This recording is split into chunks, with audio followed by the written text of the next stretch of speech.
Hello, everyone. Welcome to the final discussion of The Great Ordeal. This is the third book of the Aspect Emperor series, or the sixth book in the Second Apocalypse series by R. Scott Bakker.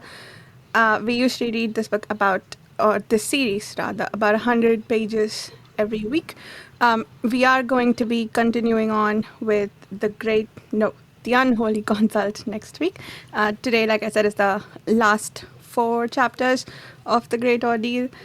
And for next week, we're going to be talking chapters 1 through 6 of The Unholy Consult.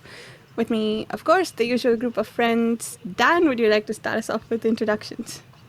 Yeah, I'm Dan, multiple time reader of the series.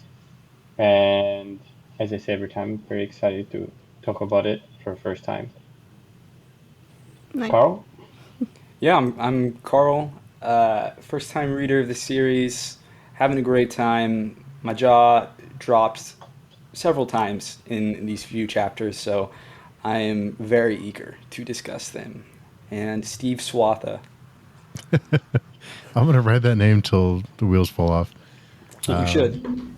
I am Steve, and this is my second time reading this series, and I am catching so many things I missed on the first read. It's a little wild, and I catch so much from all of you that I completely miss because I'm not very smart. So I appreciate all of you. And for everyone who talks about how much they love Carl's insights, I have to plug his book because he won't. Go read Truth of Crowns. The link's in the description. It's a great book. Go read it and enjoy it. It's tragic and violent, and the characters that you grow to love will be tortured and some of them suffer. Will do torturous things. Yes. Yeah. With that said, holy shit, I came to love the Survivor. Talking about characters you loved. Like in this one chapter, I mean, I was already very intrigued by him, but like, I got really attached to him and was really sad when he jumped off a cliff. I mean, he was kind of a monster, I guess, in a sense. But because of his culture. Yeah, but like, I mean, I guess he could have done, like, has he done anything really terrible? Well, I'm pretty sure he partook in like all the stuff that Dunyain did, such as killing children of everything imperfect, or, stringing their brains and facial muscles to train other people. Right. Or, all the whole things with the whale mothers. I'm pretty sure, he's complicit in those things. I don't know how much, but... That's fair. I mean, I think on one hand, he's pretty young, is my understanding. I mean, clearly I think a thing we learned in this chapter for the first time was the kid is his kid, right? Yes. And so that means that he partook in the whale mothers, which of course is an atrocity. But I mean, it seemed like he was receptive to the outside world in a way that Kellhus didn't seem like, although it also at the same time seemed to destroy him. I mean, he still, I guess, pursued the absolute, but just found the absolute to be something different than what a lot of his Dunyain brothers believed it to be. This was an interesting chapter because, like, in some sense, not a lot happened, but internally for him, everything happened. I mean, it was a whole... I think he had begun to change before, but like this was a whole character arc in a chapter, and it like worked for me too. So I have a question for all three of you, really, but specifically for the first time readers. If he survived all these things, he was able to hide in the dark, to battle to survive the battles, for so long. What are your thoughts on him jumping and killing himself? Varsha? Yeah. What are your thoughts? Varsha, I'm going to tag you in first, since I already gave some thoughts. I don't know, that bit was kind of baffling to me. As in, I'm not sure story-wise where that is going. Like, I guess for the character, I suppose it kind of makes sense. Kind of. Like, I'm still trying to understand that. But the logic, I guess, follows. Mimara said, "Here, you want to join the absolute?" And he's like, "Yeah, cool. Let me jump off that cliff, right?" But the for the story, like, what's gonna happen? Like, what purpose is that serving? Is he going to come back in some form, or is he going to do a Kellhus and go to the outside and come back? What? Yeah, I don't know. He's just a guy. He's Yeah, not a I feel like sorcerer. I mean, this is the end of his story. My one question was why, like, presumably the moral framework of this series, by my understanding, works off of, not entirely, but very similar to kind of a lot of the, like, particularly Old Testament, but, like, you know, certain traditional, like, biblical values. And suicide is a big no-no. And so I am curious why he thinks that's not going to end with him going to hell, especially since he already, like, when Mimara looked at him with the judging eye, was pretty, didn't look great. Like, I don't know that he necessarily earned his place in, presumably, oblivion was, you know, what he was going for. That's the absolute, which I do feel to some degree makes the most sense philosophically as the absolute, as the Dunyain kind of talk about it. That was the thing I really liked about this thematically, was I felt like his conclusion was the conclusion that, to me personally, as an individual, makes the most sense for the absolute as the Dunyain see it, rather than this, like, living conscious state of mind that it, you know, they seem to believe they can reach, and I'm not sure is possible for a mortal or a human being. But, you know, beyond that, yeah, my big question was, like, why does he think this is that this is going to work? Like, to my mind, he just damned himself. Yeah. I mean, I'm not sure. This whole chapter is kind of hard to follow exactly what he's thinking. Right. And I thought I had a very tenuous grasp of what he was trying to say when I read it last week, but now it's all gone. But I don't know. Like, the impression to me was somewhat that, like, his brain, like, kind of short-circuited, or he was like, it's kind of like sort of hopeless, or like it's everything I know is a lie, and He definitely I cracked. think the mix of all these things, and then his brain on, like, query just went crazy. But there was some sort of logic there with the 0 is 1 and the 1 is 0 and all those things he was thinking about. Yeah, that But I stuff thought I it did was not above me. understand. That stuff I simply I don't know. To me, that read like nonsense. I'm sure it is meaningful. Like, I'm sure Bakker thought that through, and, you know, maybe it's even referencing specific philosophical concepts, but that made absolutely no sense to me, other than the obvious, like, allusions to binary, Yeah. you know, as like a code. But, like, I don't know how that leads into concepts of the absolute and committing suicide to reach it. Yeah, so the whole zero thing, so on page 397 on the paperback, thus the utility of zero, something that was not, something that pinched all existence, every origin and destination into a singular point, into one.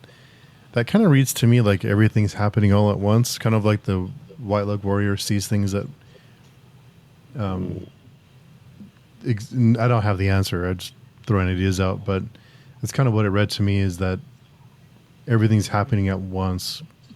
So that doesn't. Yeah, that's kind of the way I kind of try to wrap my mind around it, but I'm not sure. No, I mean that's definitely an interesting idea and reading that I think is getting to what Bakker is trying to explore here. I guess I just still don't understand the, like, the 0 is 1. Like, I don't know the, like, the equivalent. I mean, because clearly he's talking about, like, concepts, like not like literally, you know, 0. You know, the number 0 equals the number 1, right? Like, this is like, these are like this philosophical idea of, like, a 0 point equals this, like, 1 point, as you were kind of talking about, Steve. But I just struggle to wrap I don't know, wrap my head around it. What was can you explain that again, Steve? Kind of what you were saying. Because it talks about existence coming into a singular point. So the singular point being zero, zero being the absolute and the logos. So the way that I kind of, again, I don't have the answer. I'm just throwing ideas out, but I think the way that I read it is kind of like this existence. Everything's happening at once.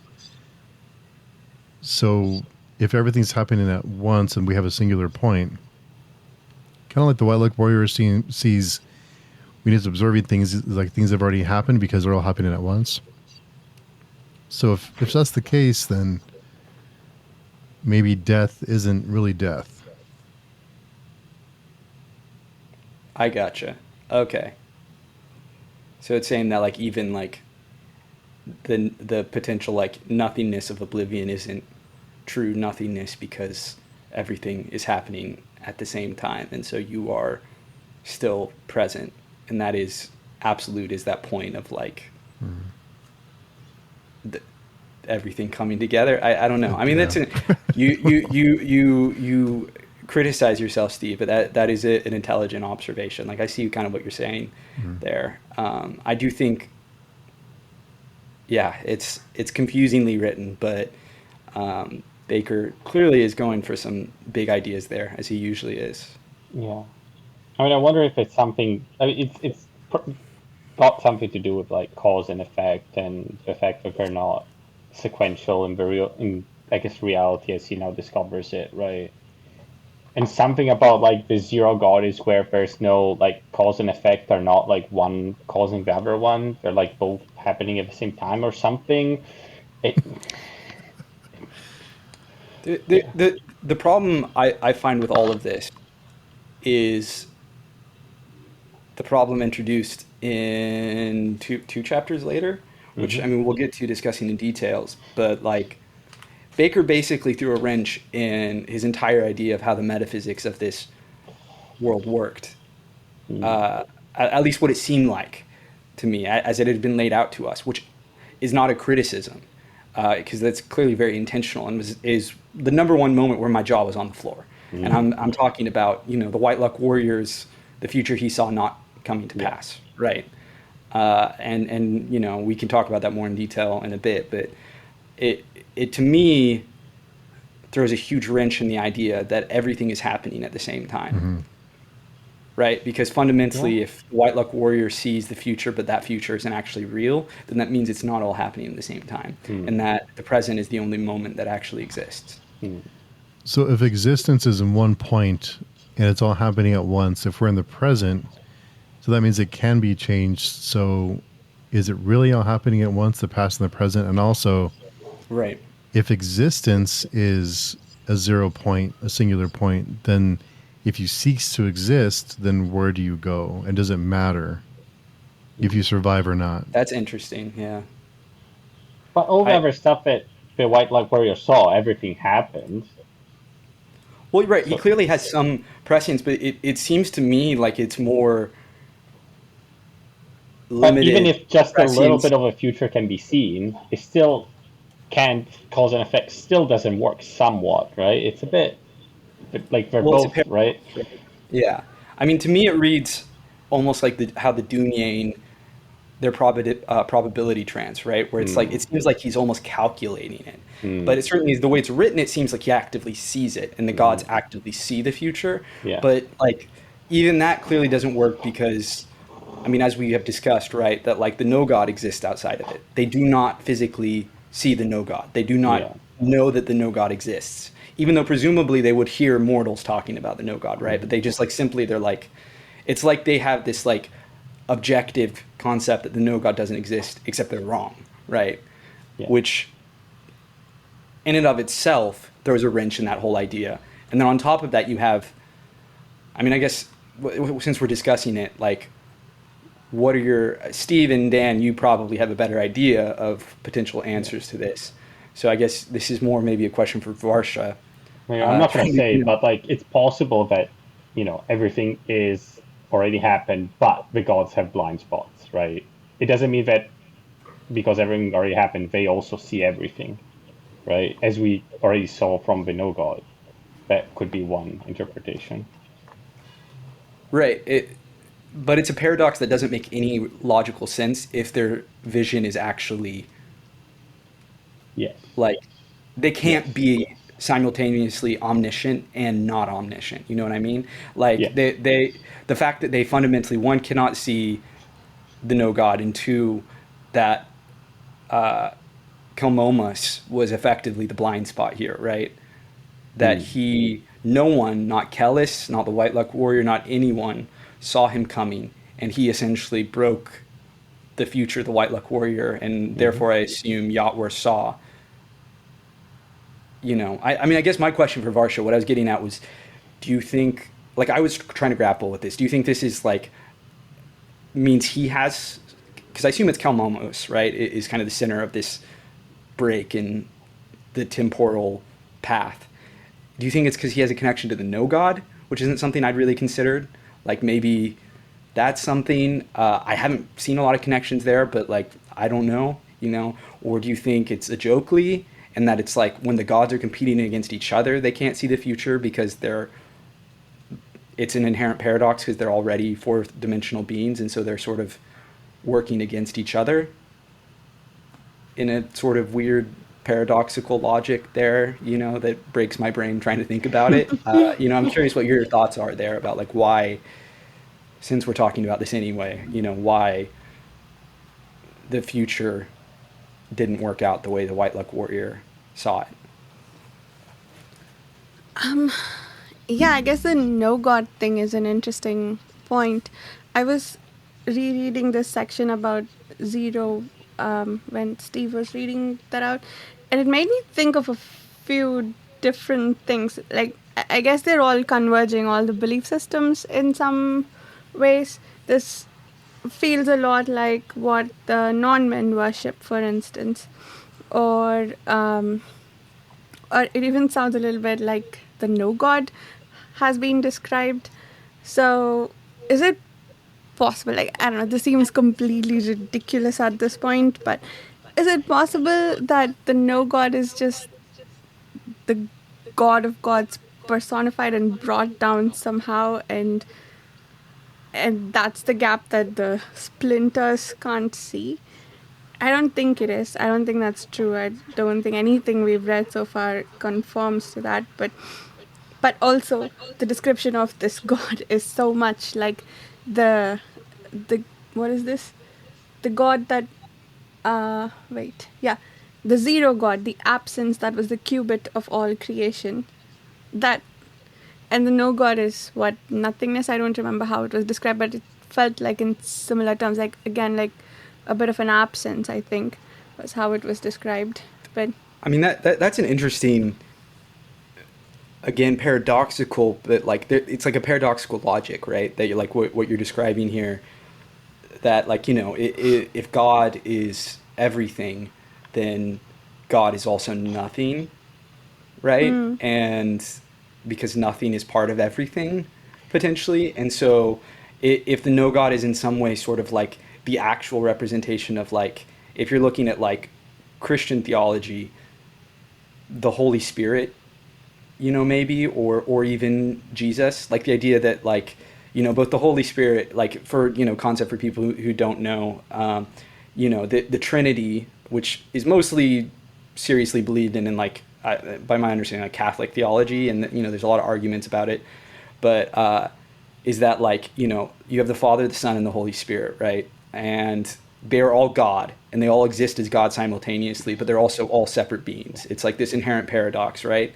And so if the no God is part of, like, the God of gods, aka the universe made manifest in the physical reality as, like, a separate but also simultaneously the same entity, like, I think that is an interesting idea that would make sense, right? Is if it's like the universe, which includes, like, nothingness, if it's everything manifesting as, like, a nothing entity, right? This, like, zero God, that's an interesting idea. And I do think, again, in its weird inherent paradoxical way, is logically consistent, maybe that's not even the right term for it, but like it makes sense in the story potentially. So I like that idea of Arsha.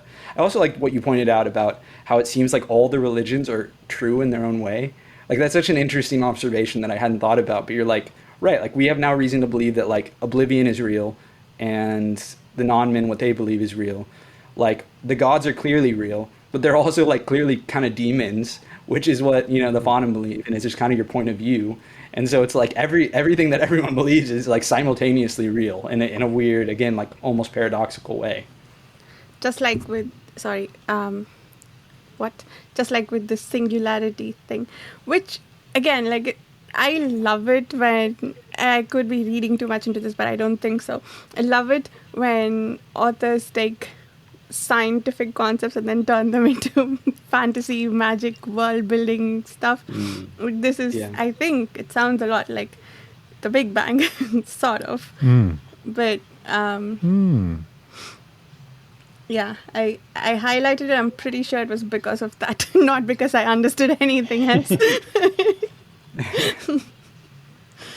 It's interesting. Yeah, a lot of interesting ideas all around. Yeah. So to your question about Kelmomas, I think honestly I didn't even realize that there's that contradiction there, which is so like that's a great point, that he is special and how he can't be one of the god.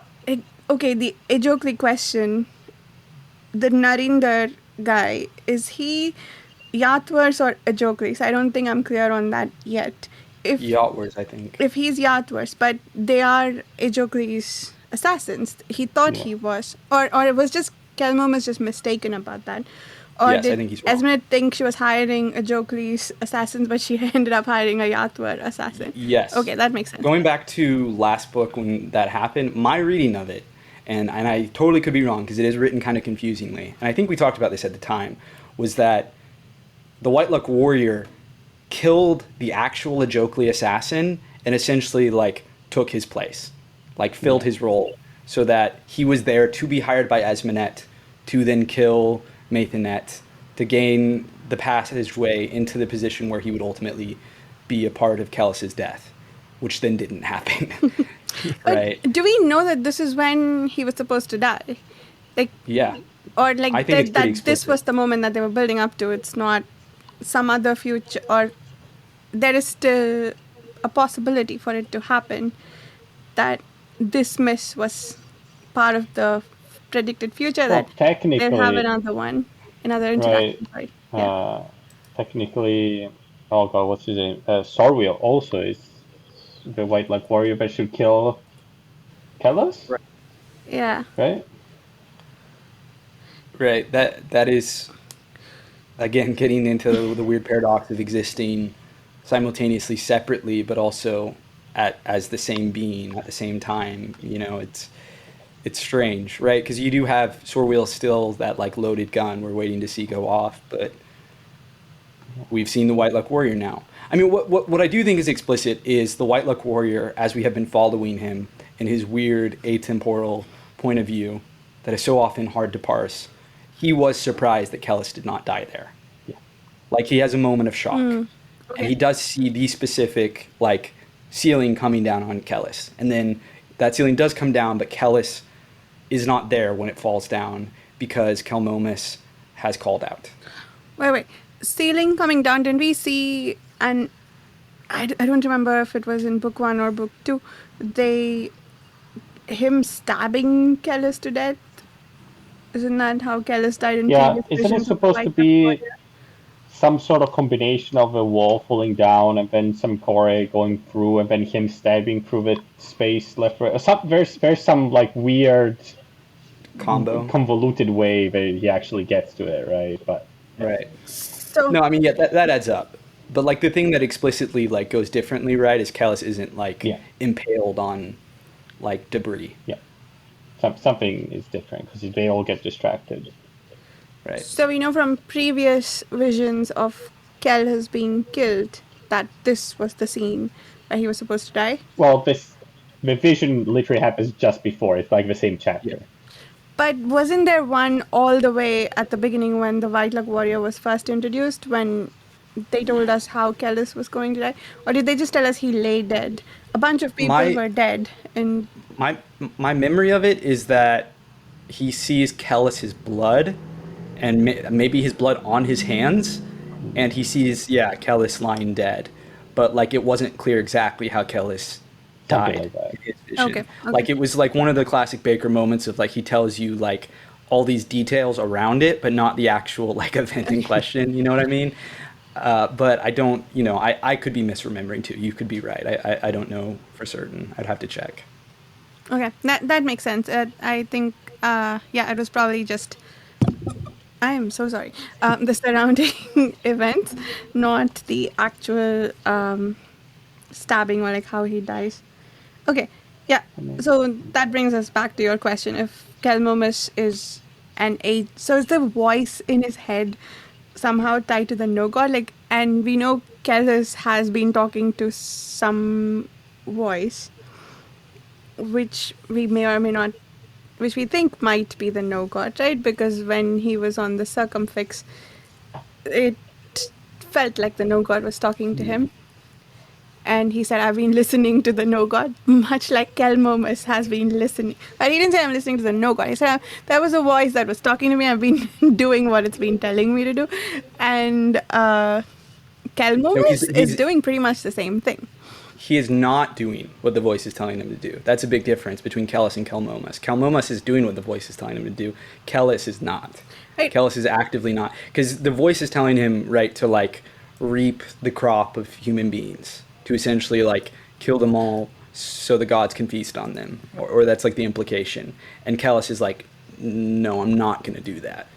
But didn't he tell, was it Proyas, that he's been listening to the voice? He has heard it. He has heard the voice, but he hasn't been Doing cooperating. Like he also says like it's Okay. insane or something. It's like Yes. That's it. I'm not convinced that there aren't multiple voices. I think that there is a voice that I'm now believe is Ajokli and a voice that is the no god. And I definitely don't think those are the same because he definitely hears the no god. And I guess it's ambiguous enough that maybe that's part of the mandate visions, Swatha visions. But although he seems to have circumvented them somehow, now he's talked about, right? But because like when he's there, like he hears what we know to be the no god saying the no god things, the senile shit of like what am I, things like that. So there's something there, and then he has some other voice that is talking to him in a much more rational way that is in some ways scarier because it's telling him to do all of these horrible things. And I think that's Ajokli at this point. I guess do we know that part where there's someone he's talking to someone under the tree and above the granary and all those things. Do we know that's the same voice he's hearing, or is that maybe I don't know, maybe it's the same as the head of the pole? It's like when he went to the other side or whatever. You know what I mean? Yeah, true. Right. I mean, exactly. I think there's potentially multiple voices going on at different times. Yeah. He's like the most schizophrenic, but the voices are real. So here's Kelmomas, I don't know. At this point, I'm really confused by Kelmomas because I really thought he was dealing with Ajokli because of the obvious parallel, like opening, his story. And clearly his story does have to do with Ajokli in some way, but I'm not sure if the voice is Ajokli. Just because, again, just like kind of reiterating my theory from before, the vision that a Kamian had, it was a Kamian of letter C, Kelmomas' death. Mm-hmm. That was definitely Ajokli holding Kellhus in his hand, which means like if it's not him talking, I'm gonna eat a sock. Like that's got to be, at the very least, he has plans for Kellhus. I don't know what those plans are. I have no idea what the hell is going on. Maybe he's just he's a trickster god, so maybe he's just like chaos. That's all I want, But we'll see. I don't know. Kelmomas, he's a big question mark for me though. So my question with Ajokli is, so if it turns out that Ajokli was the one manipulating all of this and that's why, the guy wasn't able to kill Kellhus, and that means he does have a bit of a central role. The prologue of the series started with him, after all. But what makes him interesting to us, I think, is my question. For like, we introduced Yatwer, but we built her, like he built her up properly and made her interesting. She's out to kill Kellhus, and so we care about Yatwer. But what is interesting about Ajokli, other than like he likes to sow chaos? Or is that is that what is breaking the determinism? Like he's the random chance that's breaking determinism? Yeah, I mean, I think it's unclear at this point. I think we'll have to see how things resolve. I think, beyond the obvious, like the statue thing that, again, you brought up that from the prologue of this series,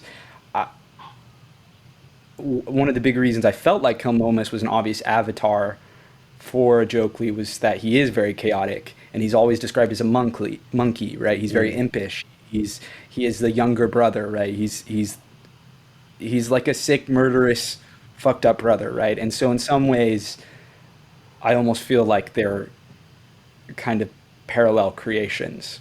And that's part of the reason I was so shocked by this seemingly connecting Ajokli with Kellhus, is because I wouldn't associate Kellhus with a trickster god. You know what I mean? Like that's not, he feels much more like a Gilgaol, or like, I don't know, like one of the other gods, or even no god, right? But I mean, as you said, maybe Ajokli's playing everyone, right?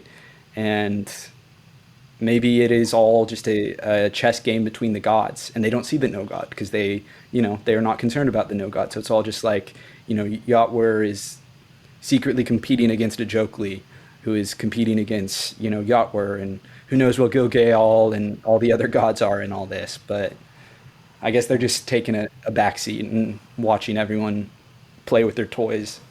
Yeah. Or maybe Kellhus knows what's going on, and he's like, it's all his plan. He may be. You never know with Kellhus. Never know.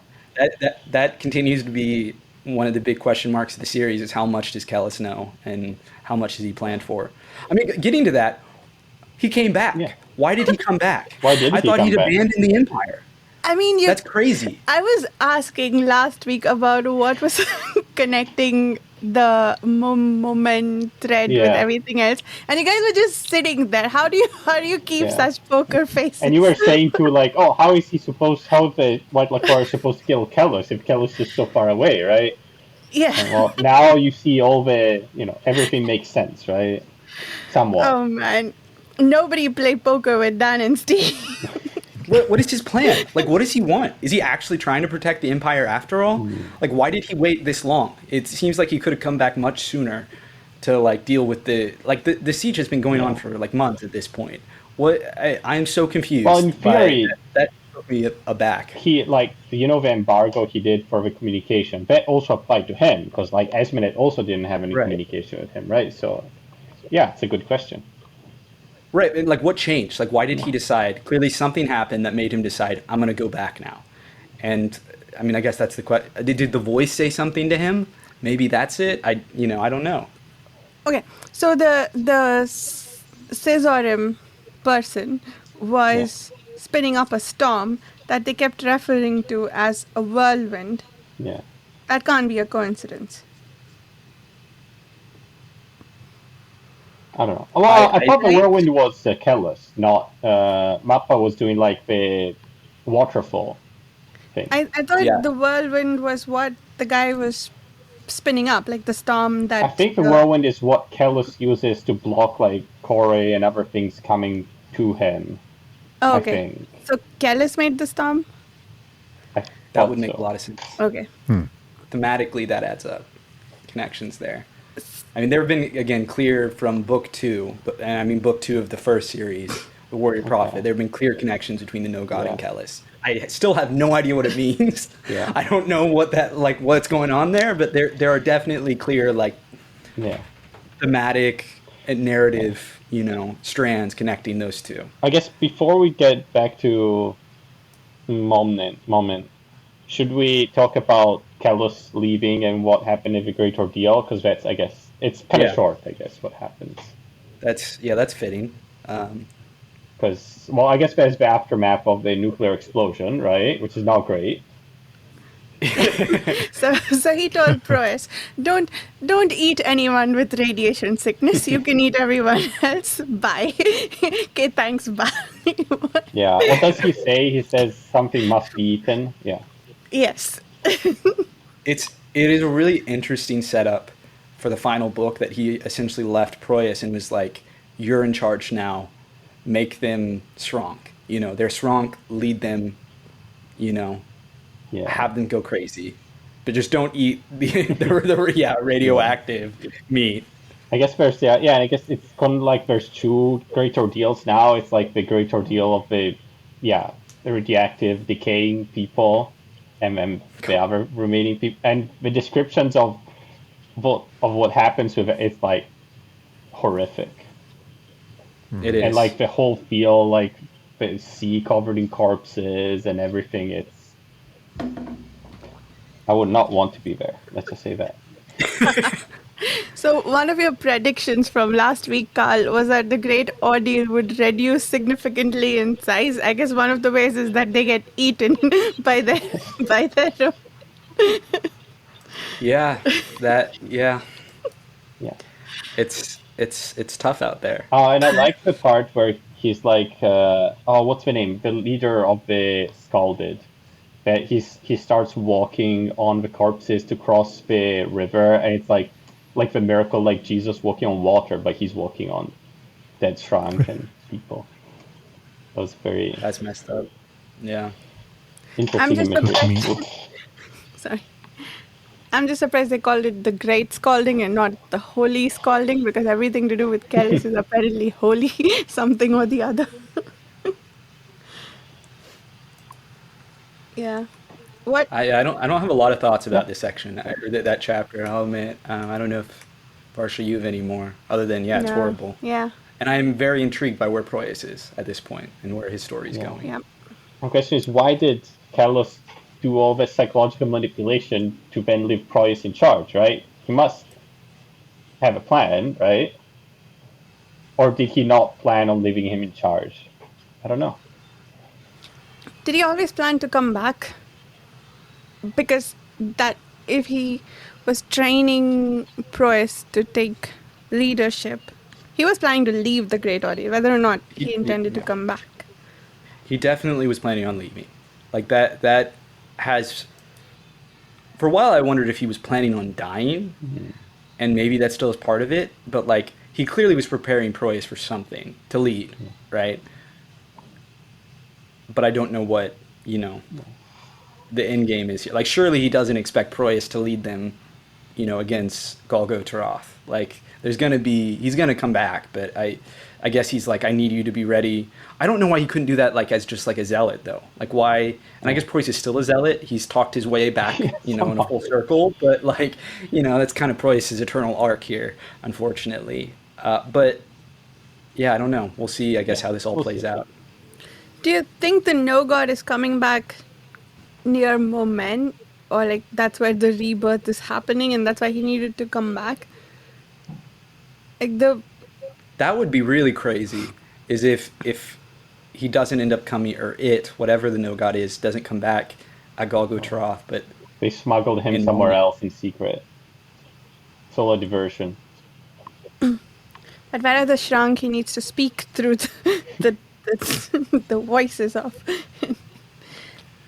So it doesn't. Maybe, or go ahead. Sorry, no. Please. It doesn't seem like much that. It doesn't seem like Kellhus. Whatever Kellhus does is calculated and for a purpose. So if that's assuming that's true for a second, why would he not have Saban lead the way for the Great Ordeal? Why have Proyas, who, if you want someone loyal and you can manipulate, if you're Kellhus, why not have Saban finish the job? That's an interesting question. My first reaction to that is maybe the reason he's preparing both of them is that he was prepared for one of them to die, and that he foresaw that one of them, he maybe wasn't sure which one would die, and then the other one could take over for him. My question then from that would be, why didn't he think they would both die? What was his contingency for that? But Kellhus is an enigma. I don't know.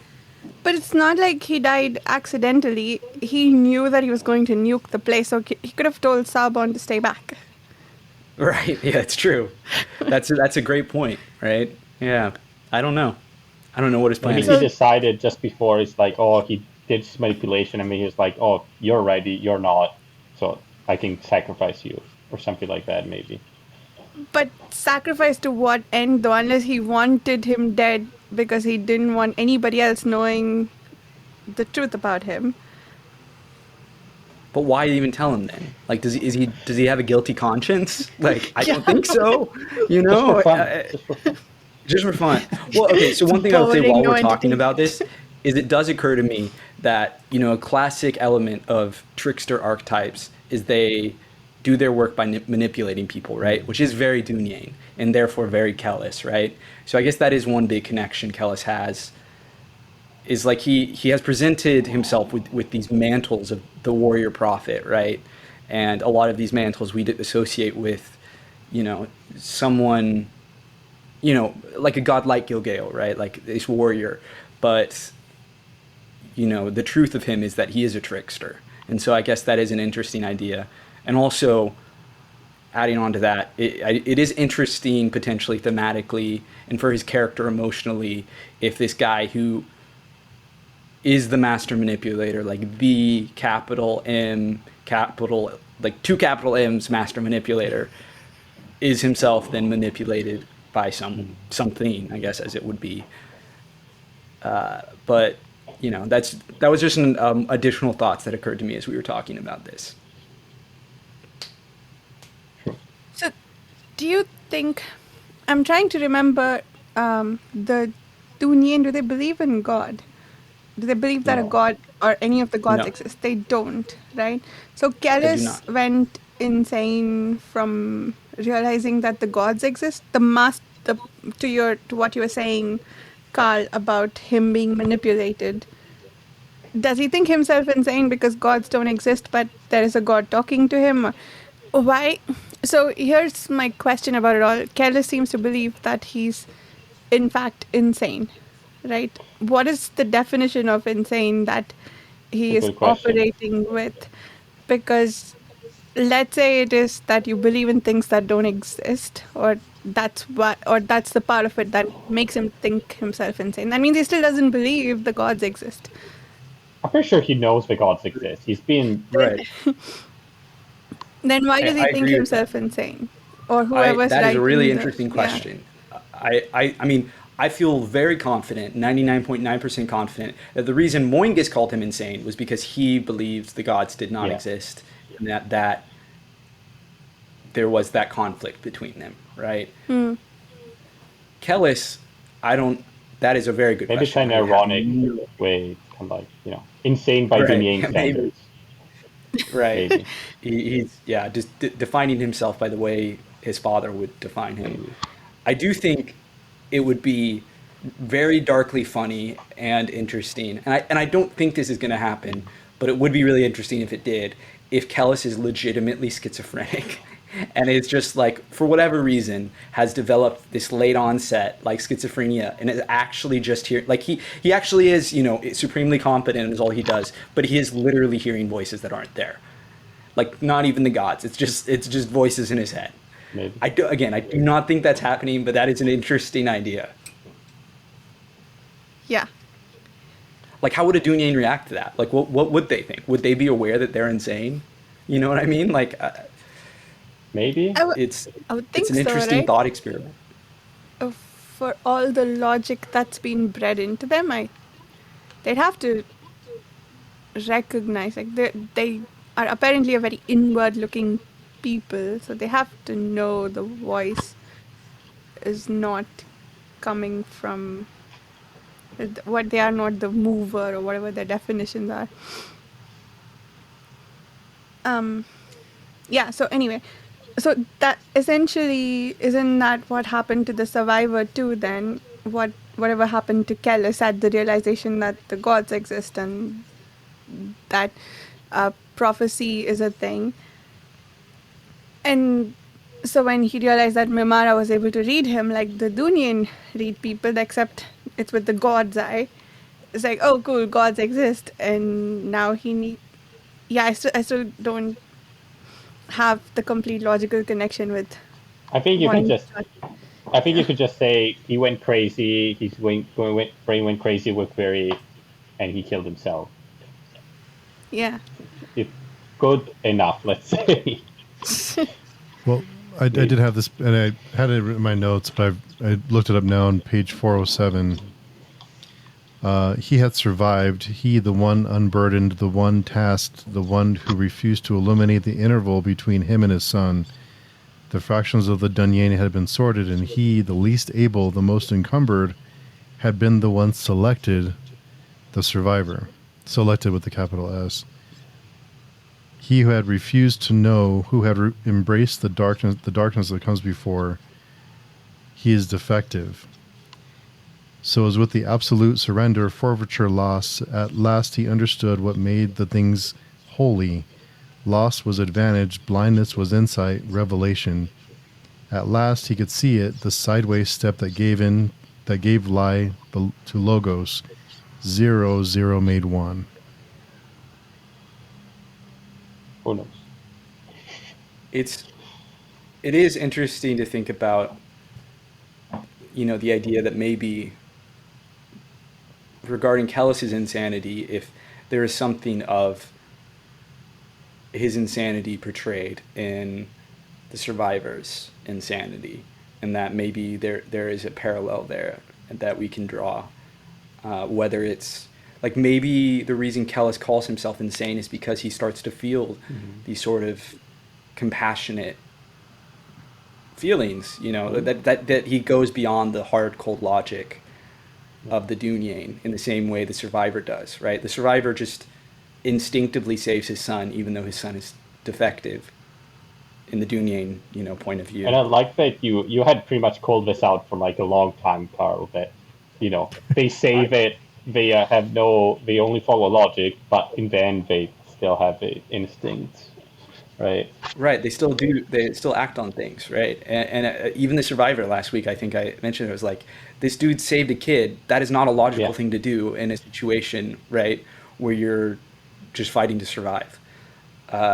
Which is one of the reasons I got attached to him, because I was like, he did this thing even though he's like bred and trained not to do it. He did this thing that I think, even like, yes, it's his kid, but like that is a good thing, And I find him very complex and interesting and tragic because he fucking kills himself, like before he could like really do good, like more good beyond that.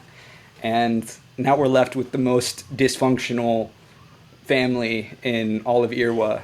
That's actually not true. The most dysfunctional family are the, Imperial Anasurim boars. But, this is still the dysfunctional family, this little triad. Or if Varsha would say, these fucking kids. These fucking Yes. Oh, sorry, I want to go back to something that we were talking about earlier, if that's okay. To what I was saying earlier about what the point was of him jumping off. Like, I guess my question was, let's say he's not, I don't think he's coming back. What did we get out of the survivor thread? We found out that that Kellhus has 2 more children and that there are 2 more candidates for an Anasurimbor will return at the end of the world, or whatever that prophecy was.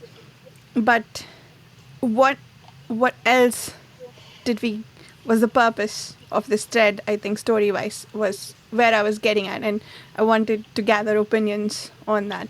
Like, I'm sure it was done intentionally, I just don't know what it is. To me, these books, with as rich, like, there's this idea, I think, in like critical theory where people tend to isolate a particular component of a story, whether it's the plot or the characters or the themes, and say that this book is driven by this thing. That maybe it has the others, but it is, and it's a simplification. I think it is a bit facile, but, if you were to classify this series with all the richness in it, I think you could safely say it's a thematically driven series, right? Like, I think it's concerned about the ideas more than anything else, potentially. And so going off that train of thought, I feel like what the purpose of the survivor is to sort of show the flaws inherent in the Dunyain and deconstruct them on a fundamental level. That it's like, he is literally in some ways the last of the Dunyain. He's the survivor, right? And it's showing that, like, one, that he, as flawed as he is in their view, is the last survivor, right? Arguably the kid is, and, you know, Kellhus, this is an open debate. But on top of that, it is within his character personally that he breaks down the idea of how they view the absolute and that their logic, and that he's like, oh, the darkness that comes after is real this entire time, which I think is also a flawed idea because we've seen that it's not always true, right? So, you know, that's an open question, an open conversation. But in my mind, he exists. I think you can draw character, you know, points to, again, like, I think particularly with Kellhus, I think he is a sort of, although they don't interact, he's like, foil isn't the right term, but he is like intentionally, I think, a parallel to Kellhus in the same way that all of Kellhus's kids are in some way kind of in exploring some aspect of Kellhus. That said, I do think just thematically, he's fundamentally about showing the final deconstruction of the Dunyain ideal that had been built up in all the other books. Okay, that makes sense. This is kind of showing that and Dunyain philosophy doesn't really work in this world, sort of, right? Right, exactly. And that him jumping off is the ultimate expression of that, like, oh, the way this philosophy leads to is to you literally breaking down and committing suicide. You know, that it's like, it's the most like literal way of showing like this philosophy doesn't work. You know, you kill yourself. Like, he kills himself. I wonder if he also did it for like, oh, you know, everything he was doing before, he was like, oh, I know what the causes will come before, so I know what comes after. So now maybe he needs to do something that is not at all governed by what he knows comes before, but governed by what he knows comes after, and maybe that will make him, you know what I mean? Some sort of paradox like that. I think you're right. I definitely think you're right. I mean, that's an interesting idea, because he is clearly driven by ideas of what comes after life, right? Yeah. I mean, that's the idea of the absolute, is it is this like the 0 point that is one, right? It's null. It's the nothing that is everything. There is a Ted Chiang story in which a mathematician finds out that the mathematical system is inconsistent, and that makes her suicidal. I wonder if this is the equivalent of that. I think so. I absolutely think. I mean, I think if you were to look at this from like a character psychological level, that's exactly what happens here. I think his entire world has broken down, and you know, like the last thing he had was the Dunyain worldview, and through Mimara and Akamian, but particularly Mimara, and then seeing the outside world, it all breaks down, and he realizes it just causes him to, in some sense, despair, and then through despair find peace in suicide. So that was the other thing that I was grappling with. Was it really despair that made him jump, or is that just the logical conclusion to all of it? Like, was there really feeling behind his action? Totally. I think it was feelings driven, in the same way that all of the Dunyain's shit is feelings driven, even though they may have a logic to it. Yeah. I mean, it's the paradox of like where they think through, like they have a logic, in the same way that like he logically thinks, oh, this is the absolute, so this is how I'm going to achieve the absolute, but it is still ultimately driven emotionally by like, well, why does he even want to get to that, right? It's because everything is broken down around him, you know? Like, he doesn't feel like he can achieve the absolute on the mortal plane. So he's like, well, the only option then is to kill myself. So, but I think that's it's both, the question. you know? Yeah, so I guess that was sort of what I was trying to figure out. I guess it's not, that's how I get there. So it's still a means to the end that he's trying for, versus, Definitely. oh, what is the point of all of this? Let me jump. Like those are two different things. Like they're both driven by different feelings, if you will. I think there's more connection than maybe you're giving credit for, because I think the entire idea of the absolute is that it's all sort of distilled down to this null point, you know, like it's not nihilistic, but it is sort of the, like, you can't achieve a thing alive. Like, life is sort of, there is no good end other than the end, you know. But that's just my reading. I don't know. No, that makes sense. It's just that I feel like I've been taking at face value a lot of what the Dunyain apparently seem to be. Like, if we transfer that to the real world, I would agree with everything you said about, like, this being feelings driven and whatnot. But apparently they have different biology, and Right. so I don't know where to draw the line and say, like, this is BS and these are all paradoxical, and to just believe that this is how they operate. Do you know what I mean? So Totally. um, Totally. yeah, so I guess that's what I've been thinking about. That's why the suicide is a very interesting thing to discuss, Absolutely. because you can interpret it all kinds of ways, and I don't know which is right. I think, I mean, again, my point of view is that it's sort of like these two competing ideas happening at, like, the same time, you know, in which I guess is, you know, literalized in the maybe literalized isn't the right word, but it is made manifest in the metaphor of, you know, the zero that is one, and that the Dunyain, you know, I think a lot of the exploration is, like, in some sense they are more rational than the humans around them, right? There is a lot of, like, we've seen it with Kellhus, like they are able to function and to read people at a higher level than all of the regular humans around them. They have bred themselves to a point where they are that way. At the same time, I think they are ignorant of their own shortcomings. And so I think it's, like, kind of a blurred area where it's like, yes, there is some truth to kind of what they're pursuing and how they portray themselves, but it isn't the whole truth. And that if you know, I don't think it's like a black and white situation here, where it's like, in some ways, you know, arguably Kellhus is superior to the people around him, just in terms of, like, how he can physically and mentally function and kind of control himself. But at the same time, he still is impacted by the darkness that comes before. He just doesn't understand what his version of that is. You know, like, there's still the blind spot, I guess, which is the same thing you see with the gods, right? That we're discovering, is that even they have their blind spot. Yeah.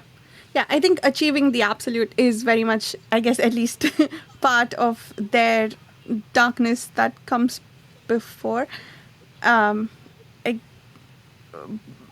guess there's an inherent paradox there again. Like, you want to achieve the paradox, and that is your main mover, but you also want to be the mover of all your thoughts and whatever. Yeah. Exactly. It's a paradox. Like, you just can't.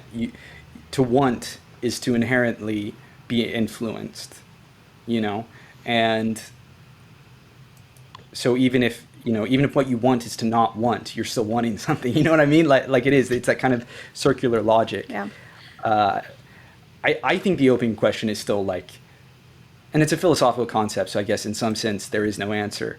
But, you know, what is the absolute? Like, how, like, is the survivor even right? Like, is death the way, oblivion, is that the way to achieve the absolute, as the Dunyain might classify The it? non-men seem to think that, I guess, their absolute is oblivion, right? Right. And You know, is absolute the god of gods, right? Is Maybe. absolute just, like, the function of the universe? Like, I think it's, that itself is still a conversation, and I don't know it's one that there is an answer to. or not. I think we could, I mean, that's fair enough. I think We have a book. the non-men have a very different view on death and the absolute, because they are immortal. So I think their view of the absolute would be pretty different than anyone else, just because they they are immortal. They can't die. Well, they can die, but so yeah, it's a whole, that would be a whole different conversation. But you know what's interesting? I think is that we started off saying not a whole lot happened, and here we are an hour in still talking about it. I mean, a lot did happen in Moment, Yeah, to be honest. no, I did. Yeah, But we Yeah, haven't Moment even was started huge. talking about what happened there. yeah. We started. Somewhat, yeah. Little bit. We talked about one part of like the 5-6 things that happened in that chapter, right? Right. Yeah. Yeah, Moment was Yeah, crazy. because it starts with the That whole was- scene in Fanayel's camp, right? The whole sorcerer's battle, and I guess Fanayel and Satma and Mappa all get killed by Kellhus, right? And there's a big Yeah, that battle, was and crazy. then Teliopa died. Oh yeah, that's the first thing. Filiopa Oh died. fuck! I mean, Kelmomas. Why'd you have to remind me? Fuck Kelmomas.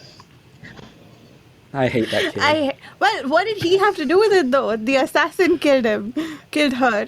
She just like showed up. She knew just she was stood going there. to die, and she showed up. Why? Hate it. Yeah. Hate it. Filiopa was like the only kind of nice one. Yes, I liked her. Yeah. And then we find out rocked she- the purples. She has never been more like your heart goes out to her. You find out she's been molested by Enrilitas the She was entire raped by time. him. It's like, yeah, it's Horrible. And then there was that was a bleak section. That was really, that made me really sad. yeah, because you actually see that she has like feelings, right? Yeah. But okay, so sorry, today's discussion is all about the Dunyain. But so we're told that Enrilitas has the strength in him as much as Kellhus, maybe even more, and whatnot. And the way it manifests apparently is through a great deal of cruelty. Yeah. Why is that? Like, it could it just go the other way too? Indifference, perhaps, but this is outright like cruelty, raping and whatnot. Yep. His Yeah. intention to harm. So why is that the logical conclusion of the Dunyain way of thinking? Like, I don't think it is. I mean, I think he's full of shit. I think he is crazy. crazy, yeah. You know, he's acting out. There is some logic to his idea that simply refusing to play by the rules of everyone else is in some sense existing outside of them, and therefore in like I don't even know, because it's not unemotional, because he's still driven by this like desire that is self-destructive and outwardly destructive. It is just cruel. It's cruel, and he does it, I think, because it is cruel. It is outside of what is socially acceptable. And I think he likes I don't think he does breaking people, making people like pointing out their flaws. I think it's been discussed many times by the characters. Like he likes to tell people their worst things, their worst flaws, to make them, I guess, feel bad or feel something. I don't know. But yeah. but what is driving him to do that though? Is Psychopath or is something. Darkness that comes apparently before. he got compassion from Esmenet, and that combined with the strength, quote unquote strength, made him cruel. Well, it's not I mean, the way I view it is that it is sort of that like, I am hurting so much, so I have to lash out. It's like kind of that classic like self-destructive, like I feel so much all the time. I'm constantly emotionally overwhelmed by the world and by everyone and everything around me. And so my way of feeling, like trying to establish, I feel like for him, it's like trying to feel like he has power and control.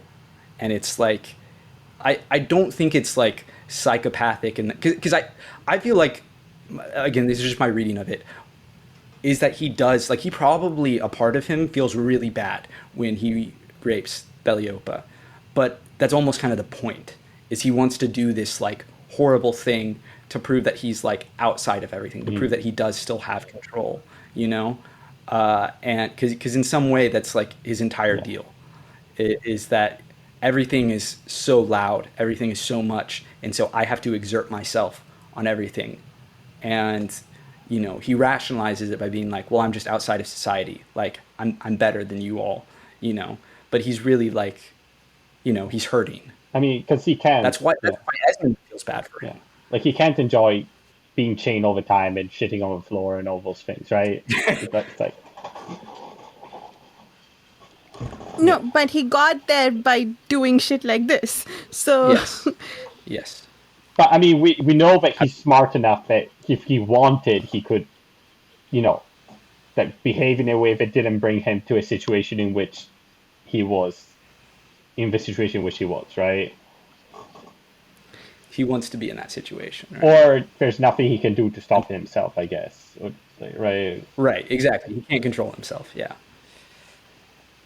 See, I understand all of that, but all of that sounds like very human explanation, you know, like, what, how is this I'm trying to make sense of how this is supposed to be the Dunyain plus human thing working together. My understanding of how all the kids are described is they have the Dunyain, like, they are in some way physically and mentally superior to everyone else. Like, and in Really Toss's case, you could say it's like, it's almost like his brain is working like 1,000 miles an hour. Like, and so he's overstimulated, right? It's almost like ADHD or autism or something like that. But the way it manifests for him is that he just like, he's feeling so much all the time because he's reading everyone's everything, you know? But it is human. Like, I think that's kind of the point at the end of it. And he and Really Toss as an individual cannot function and process all of that like Kellhus can through his training and through his kind of even higher breeding. You know, that's how the Dunyain would view it, right? He is more able to control his emotional reaction, kind of clamp down on everything and make himself, you know, act sociopathic as we've described him. Right, where he's just cold, and I would say the mistake is believing that there isn't a human explanation. The Dunyain are human; they have bred themselves to be different in many ways. But like, again, I think there's a crucial point that when I think it's Akamian who says their heads, everything is different, but their heads, like their brains, you know, they do function differently, clearly, but they are still fundamentally human, right? Like, they haven't completely changed their genotype. You know what I mean?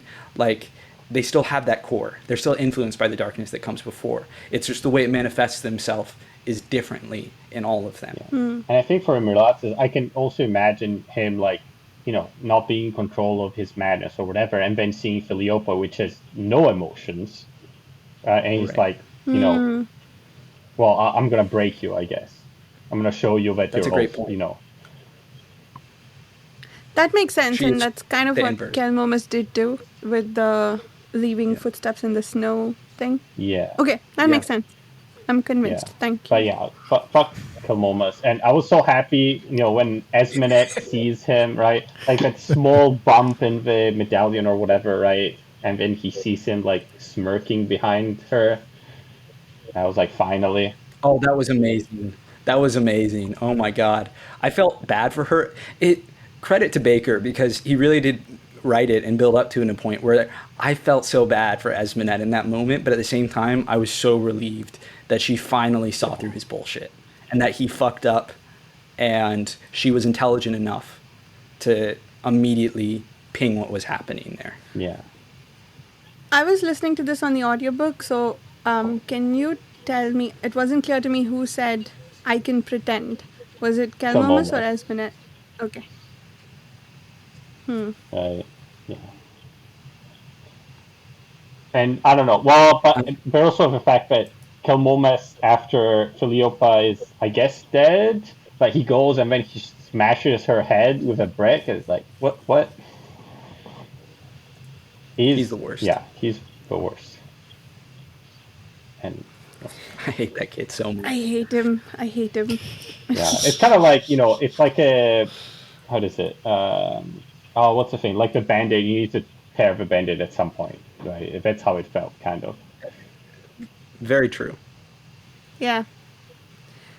I wanted it to happen earlier. Yeah. I said, like, Filiopa, I think it was a mistake. Like, maybe she would have survived. Probably not, but maybe, like. I guess if the gods want her flawed dead, logic. I guess she had. And I think again that was a situation where she, and this is totally open to interpretation. So this is I'm not even I think she didn't tell Esmenet because she was afraid of hurting Esmenet more than she was like, Esmenet, she does this, we're going to lose the war. Because like, what was Esmenet like really doing to keep the city together at that point? You know what I mean? Like, I think that was a daughter afraid of hurting her mother. And also, like the part where Esmenet says, like she cries to the gods, like, what did she say? Like, you're not hurting him by killing all these children. You're just hurting me. That was very true. Very true and very sad. That was heartbreaking. Right. Yes. Yeah, because Kellhus doesn't give a shit really. No, he Apart doesn't. from the ones he can use, like Serwa and Kelhus, right? I mean, if they die, would he mourn them though? Still, like, as long as they did their job, I don't think he cares. maybe disappointed at most that he lost a resource. I think he would be sad. But I don't think he would be nearly as sad as the vast majority of people would be sad. Again, he mourns Serwa. This is a thing that is often not discussed or brought up. And I would, to this day, I'm still shocked by it. But he mourns Serwa. I remember my jaw being on that was one of the most shocking moments of the Warrior Prophet where it was like, oh, this dude actually does feel things. He's just really good at stopping himself, and controlling that, right? And not letting his emotions dictate his actions. Yeah. So I think he would. I think he would grieve, but he wouldn't express or act on the grief, if that makes any sense. And that he probably would process it much more quickly I than assume your average. He knows that Kelmomas is an asshole. He must know. He's, you know what I mean? Yes, I agree. He's smart enough. He had to have picked up on that, like, virtually immediately, right? As soon as the babies were separated, I feel like certainly by the time Kelmomas was a toddler, he had to have seen that. But I guess they've been telling us that he hasn't been around enough to notice his kids, which Maithanet didn't realize too, and he's been around more than Kellhus. But maybe he's not as powerful as Kellhus, right? That's true. And Kelmomas is part of the game, so I assume he can somewhat conceal it, I would assume. From another Dunyain? Well, he couldn't conceal it from Imrelatus, and then Kellhus is stronger than Imrelatus, but maybe it doesn't see as much as Imrelatus, right? We know that, because he's not full, he's completely like that. That's exactly my logic, is that if Imrelatus saw it, then Kellhus had to have seen it. Like, yes, he wasn't around a lot, and clearly he didn't care that much, unless he has some grand master plan for Kelmomas. He just didn't care that much. But he saw it. Like, he had to know what his kid is. I think he knows what all his kids are. And he just doesn't, he either has his role for them or he just doesn't care. It's not important to him. Yeah. So when he asked, what did you do, Esme? Was that the line? Was it about how, like, what is it that he's not aware of? What is he getting upset about? Was it all the kids dying, or maybe he doesn't know yet? Maithanet being dead? Like, we don't know. Does he know what's been happening in Momna this whole time? Like, we don't know, right? Maybe he does, maybe he doesn't, so who knows? I mean, he can't, right? He can't know literally what's maybe he's got happening. spies. He could maybe predict. I don't know, or something. Right. Isn't his time... But that would be... I mean, he could break his own rules, but that would be breaking his rules, right? Because he supposedly cut himself off from them, right? Isn't his timing kind of impeccable, though? He came just as they were about to attack. Incredible timing. Yeah, impeccable is the right word. It's... But in theory, like, you could see it if he actually died there, right? You could just see it as the kind of coincidence that the White Light Warrior is taking advantage of, in a sense. Because all the other things that happen to him are it's very coincidental, very lucky that they all happen in the right timing, right? So if it actually happened like that, then you could see it. And then Yatwer actually does the earthquake. Because otherwise, Fanio wouldn't have been able to get into the city, right? Like that was already established. So everything was sort of moved by Yatwer in a sense to make that happen, right? I guess we don't know why Kellhus went back. That's we don't know. Right. And why it didn't work out the way Yatwer and the White Luck Warrior foresaw. Or at least the way the White Luck Warrior foresaw. Maybe Yatwer has seen something different. I guess we don't know yet. We haven't seen... Nana Fairy's dead, so yeah. I think she was fine with that. She was like... Yeah, oh, totally. But yeah, we don't have a Yatwerian POV anymore then, I guess. That's interesting. And I guess, what did you guys think about Milowebby getting his head cut off and replaced by one of the decapitants that is now being sent to kill the King of Zoom? And now Milowebby is one of the decapitants, I guess? Which is interesting. That is metal. Interesting. I mean, that is insane. Very cool moment. Didn't know Kellhus could do that. Yeah. But so cool that, like, I'm on board for it. You know, like that's. And that's now awesome. that makes you think. Maybe what if the captain was a decapitant? Right? Because think about it, he got kind of killed only when they cut his head. It seemed like there's some coincidences, I guess, right? Huh.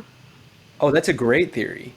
Because he acts like a demon, right? Kind of, yeah. And if the decapitants are like, yeah, they're demons, they're the Chigra put into people. Holy shit! That makes a lot of sense. That explains the ageless eyes and Possibly. Okay. Him talking about having seen hell, been to hell, is like, we seemingly found out he wasn't immortal or wasn't a whatever ascended being, but like maybe he was also, demonic. That's crazy. Yeah. I mean, there's something going on with those really... heads, right? Like the head on the pole. There's something going on with Kellhus what's doing. We don't know exactly what he's doing, but... Right? Clearly something is. Fucking heads in Kellhus. Yeah.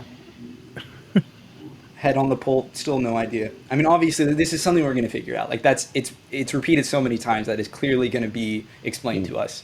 But I have no idea. I don't know, Varsha, if you have any theories by the end of this book. About the head on the pole? Yeah. Huh. I don't know. One of the commenters on the video said they think of it as Kellhus on the outside. I guess that's as cool a theory as any other that we have at this point. They think it's Kellhus on the outside? Yeah. The head on the pole? Yeah. Like a metaphor for Kellhus being on the outside? I guess... Okay, let me see if I can find the comment. But I believe the way I interpreted it was that he left a bit of himself on the outside, and that's what he's communicating with. Possibly. Interesting. So he like cut a piece of his soul and like... I don't know if it was deliberate, like maybe he just escaped and a bit of him left behind. Let's see, which video was it in? When did we talk about the head on the pole? Was it the second or third episode? I think it was 2 weeks ago. Maybe he replaced his own head with someone else's so that the demons couldn't. Jeez. Oh, wait, the head on the pole. Okay, sorry, maybe you guys were just talking about that. The fact that you said that means that's not what happened, Dan, because you're good about not spoiling things for us. That said, that is an awesome idea. Is that Kellhus plays such insane 4D chess that he literally replaces his own head so that when he gets assassinated, it's not him getting assassinated, so that he comes back in. That would be insanity. Clearly, that's not what happened. That's a cool idea. Maybe I've just been prepping you. I always tell you lies, and then I tell you the one truth because you expect me to tell lies, right? That's the Dunyain strat. But yeah, there's obviously something weird going on, right? Very much so, yeah.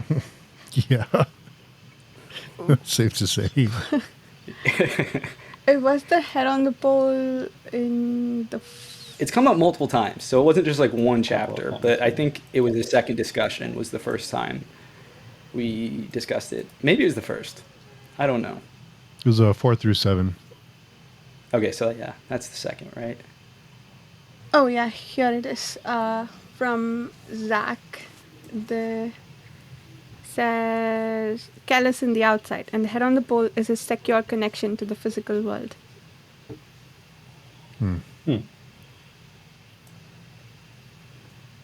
Interesting.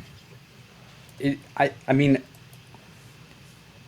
it definitely has something to do with outside. Like, I don't know that like that's happening outside. I feel like that is something happening on the mortal plane, but like Kellhus is so connected to outside that like clearly something, this fourth dimensional experience he's experiencing rather, is, I don't know. I have no idea what's going on with him. I'm confused. Other than I feel like Ajokli is involved now. Yeah. Do we want to move on to the last chapter? Yeah, I guess we got Nair Yes. back. Oh my That god! was Yes, this section was just reveal after Absolute reveal. insanity. Yeah. I would never have predicted that. In hindsight, I guess it kind of makes sense because we did get a fade to black death, Yeah. right? Like he didn't actually die on screen. There was no body, which is like, that's the trope, right? I just thought he had such a good ending that he was clearly dead, but I guess Bakker had other plans for him. So we'll see where that goes. I will admit I had conflicted feelings. A part of me was like, really? Bringing back Nair? At the same time, it was really cool. So, we'll see where it all goes. I certainly enjoyed his presence. He was terrifying, and I was reminded of how much of a piece of shit he is. And Mimara said he's never seen anyone more damned than him. Right? Yeah. Which is saying That something. totally adds up. Yes, that is. She looked at the captain, right? Like that is She saying looked at something. And Dunyain. cleric. She looked at a lot of people. Yeah. And cleric too. Oh yeah, who true. has accumulated damnation for centuries. Very true. Very true. So I guess I guess now sorry, go ahead. Nair is the head of Sylvendi, right? And he's working with the council, maybe somewhat. It's not clear because he kind of he's like, oh, I'm not doing what you're saying, right, to Serwa, but he is sort of, right? This is the same dude who's like, I'm not doing what Kellhus is telling me to do, and basically worked with him the entire time in the first trilogy. So this dude he's delusional. He is number one peak delusional. I love to hate him. He's a mess. And he clearly, it's good to see that he didn't improve at all as a human being. If anything, he got worse. It really is remarkable. Stay winning, Nair. Yeah, and it was also interesting when Mimara says he's. Oh no, she says it of. I don't remember. Does she say you're not one of the people to Serwa or to Nair? I don't remember. Because she says someone like, "Oh, you're not one of the people, like not one of the Sylvendi." But I don't remember actually if she says. Now that I'm thinking, maybe she says it about Serwa. But when I was reading, I thought she said it to Nair because Nair is not really. You know what I mean? Yeah. Even though he is kind of one of them, but right. Yeah. And then I guess they chase the child away too. So now they're not together. I'm scared for that poor boy. So is he the Anasurimbo at the end of the world? That's an interesting idea, right? Is that maybe he'll be the last Anasurimbo alive, and he'll be a savior figure, in some way. I don't know. I mean, the whole idea of there being a third trilogy clearly means that there's the open possibility of more story. So I don't know. I'm very curious to see if he lives or dies. I really don't know.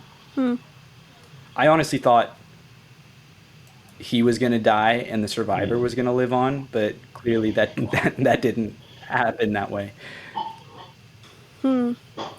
Did Nair imply that he's sort of using the server consult thing to spy, like basically to infiltrate the consult and work against them? I don't think to work against them. I think it was more like I'm using them for my own ends. but he's delusional. He's not. He's doing whatever the fuck they want him to do. Like, I can imagine this is exactly how they got the Skilvindi on their side in the first place. Was like, okay, get one, terrifying person who is so delusional, he'll, drink his own Kool-Aid and do whatever we want him to do if he's convinced, because he will convince himself that he is acting independently. It is interesting, though, to see that, on the flip side of that, Mimar got to him, and so he is now anti-consult, and, there's conflict with him and not Serwa. So we'll see how that plays out. He is certainly a last act, wrench and everything. I don't know where it's going to go. He's not surviving, though. If he did, if Nair comes out alive of this whole series, I'm going to lose my mind. That would be insane. After surviving miraculously, him and that skin spy both. Unbelievable. Well, the skin spy. He'll be. They had rocks fall on it. I mean, I guess strong. it was written. I guess. I mean, it doesn't have to be her, right? It could be any skin spy taking on Sarva's face. I So guess. even if that particular skin fair. spy died. That's true. It could be someone else. I thought the implication was the same one, but you make a good point that, why wouldn't they just replace her, Cool. Yeah, Nair will be the connecting thread through all three series. Yeah. Oh, God. He's the secret main character of this whole Maybe. story. I really did like all the conversation between Nair and Pakakamian, right?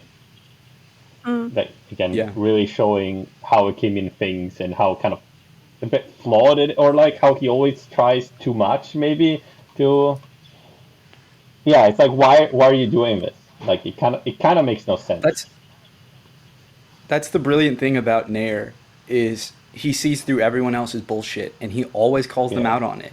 He's so good at that, but he is incapable of being truly self-aware. He always inches up to it, and you see him being like, "Oh yes, he always has these revelations about himself, at least in the first trilogy, and then he proceeds to act in the same delusional way. Yeah. It's wild and tragic, and he's a great character. Yeah, I'm happy he's back. Yeah. Somewhat. He's interesting. Yeah. Maybe not for the rest of the world, but no. He's one of my favorite characters, but he might be my favorite. I'm not sure if he's my favorite, but he's one of my favorites. Did we talk about Mimara? Was that in this set of chapters about what she's carrying? What carrying what? Yes. Twins. Yeah. True. Yeah. That was cool. I love twins. Do you think there'll be another set of creepy, you can't separate them twins? And second question, do you think the fact that she's carrying twins means that somehow she won't be subject to the judging eye curse of only giving birth to stillborn? That or the Kiri? I think there are many variables here. Yes. You were absolutely right about that. I still feel like her babies are doomed. Yes, but are they dead doomed or some other doomed? Well, fair enough. I don't know. I mean, yeah, maybe one of them comes out stillborn and one of them comes out okay. I guess that's a possibility. I don't know. Yeah, that would be smart. That is an interesting idea. We'll see. That is definitely that feels like a time bomb for me. I'm waiting for that. I mean, in any story with a pregnant woman, that's obviously a time bomb, but hers especially with the added aspect of the judging eye and the Kiri, that. Oh God, I just keep waiting for that to go off. And the last scene, sorry to jump ahead, but the last scene, are we to interpret that as she's about to give birth or? Why? Did her water break? No, I don't know. They said, so Akamian woke up and he had this moment of terror that the apocalypse is starting. And I think Mimara was crying when she woke him up or something. So I thought that it was starting alongside him talking to Mimara. I don't know. That made me think that maybe she's about to give birth, but I don't know. I think he was dreaming, like one of his. Yeah. He Yeah, what dreamed do you of the think no happened? god. What do you think was happening in his dream? The no god. Other than that, I don't know. But clearly, he saw the no god up close. The chains and the. Yeah, shadow within the shadow. I mean, he The explicitly mighty sees the sarcophagus, at least. right? Yeah. Through whose eyes? Night. Now Coyote. Yeah, now Coyote? Coyote. Okay, the guy. Okay. That's who he's been dreaming in, as like an enslaved. Yeah. Like a God, chain that's of sad. slaves That's a bleak. being dragged through That's so some sad. places. There were some non-men there, right? There was something, some flames, some would say. Do you think Seswatha knows that now Oh, what if it's hell? What if it's not even... I was just thinking it was Golgotroth, but maybe that's in hell. Maybe he is dead. And the sarcophagus is in hell. The no god is kept in hell. I don't know. No, I mean, I guess it would make sense for it to be Golgotroth, but Maybe. I don't know. There was something in that section. I think I agree with you, Carl. There was something in that section that made me think that not that they are in hell, but that a piece of hell has infiltrated this place, much like with the dragon and what was the other place? Kellhus. Yeah. And the fields of Mingetta. Well, it does say, and he knew the fire, realized that his empty reflection wore hell as a wig. Yes, mentioned. Yeah, that. See, and I there was something about it that made me think it's not a metaphor, that like it's literally a piece of hell. But I was going to say, it's like in this series where hell can manifest, like, it's a safe bet. Yeah. I mean, it makes you wonder, right? Like, what... The consuls are trying to avoid going to hell. But, like, what if they're, do they use hell at all? Are they strictly, like, not hell-related? Like, strictly this mortal coil? Has Like, the what's... consult use sorcery? I'm trying to think. I'm trying to remember when they have used, like, sorcery or, like, stuff related to... Didn't the skin spy? Oh, true. We found out because it has a soul because it used sorcery, right? That's never come up again. I don't know. That's it's never interesting. come. That's like a major thing. It's gone. Yeah. But I guess the guy must have been using mandate sorcery, because otherwise they would have been like, "What the fuck are you doing?" So, yeah, I don't know. I don't know, because most of the stuff we see from them is like technology, kind of. so Yeah, totally. What the hell happened with Orang? Was that? Yeah, I think it was Orang, who flew in, had this epic entrance, and then didn't do fucking anything in the fight. Did he get He got nuked? nuked. I don't think so. But like, what? Was he just like hanging out? He was just like, all right, like, good job, Strong. Let's go. Like, he's like at a t-ball game. He's like really just talking them up. What is going on? That in hindsight, I'm underwhelmed by. He didn't do a single thing. I really thought he was going to just like wreck the floor with the mandate guy. I forget what his name is, but Maybe nothing happened. he was trying to do that, but he got nuked. Maybe. Yeah, he got interrupted by nuclear Armageddon. yeah. Kellhus should have just like teleported that nuke into Golgotroth. Like just like True. fly over Golgotroth and drop that nuke. Dude didn't play that. Like, fuck the Great Ordeal. Just, if you have nukes, just nuke them. Maybe the arc is nuke proof or something. Actually, that's a fair point. It totally could be nuke proof. Even If it from travels the through inside? space, I mean, there's lots of radiation in space, yeah. So that probably well, is if it nuke-proof. fell from the sky and hit the Earth and is still somewhat intact, it must be pretty strong. Yeah. No, it definitely has to be able to withstand a nuke. Now that we're talking about it, that shit's got to be basically indestructible on this planet. We'll see, maybe.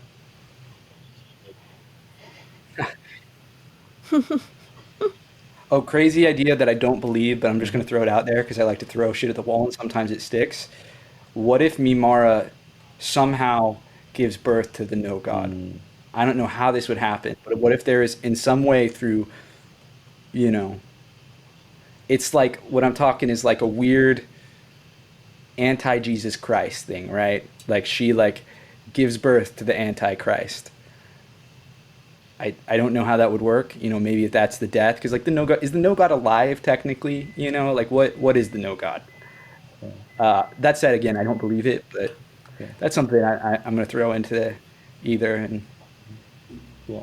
you When know, you let said it fall that for a flat, probably. second, I was about to say something, and then I was like, wait a second, we don't know that yet. Yeah, oh god. Yeah. Not directly connected to what So you said, but kind of. Yeah. so if Careful, Steve. I don't know. the no, be careful. Choose my words carefully. I better be quiet because I'm not sure. I don't want to give away too much because I just think if they're okay. So if she's giving if she's carrying twins, she's carrying two, and it's the end of the world potentially with the second apocalypse. At least. So, yeah. What One could baby for that each apocalypse. symbolize? 2 equals 0.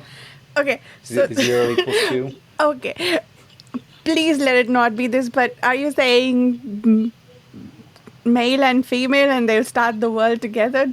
I hope that's not what you're saying. I'm not saying Oh, anything. like I'm asking a a question. Ragnarok thing. Uh-huh. Because that's how like the Christian reimagining of Ragnarok goes. Is the world ends, some of the gods survive, and then basically like Adam and Eve pop out of trees. Well, that's not. No, in Christianity, there's apocalypse, right? And then everyone gets reincarnated, and that's it. It's not cyclical, right? The Norse myth you is what I'm said talking Christian, so about. I was like, Like when they, yeah, okay. when they like, my understanding is when they like reimagine the Norse myths, their version of it ended with Ashen Elm, Oh, I didn't know that. which was the man and woman coming out of the Ashen Elm trees and being the first new man and woman after Ragnarok, after all the previous people got wiped out.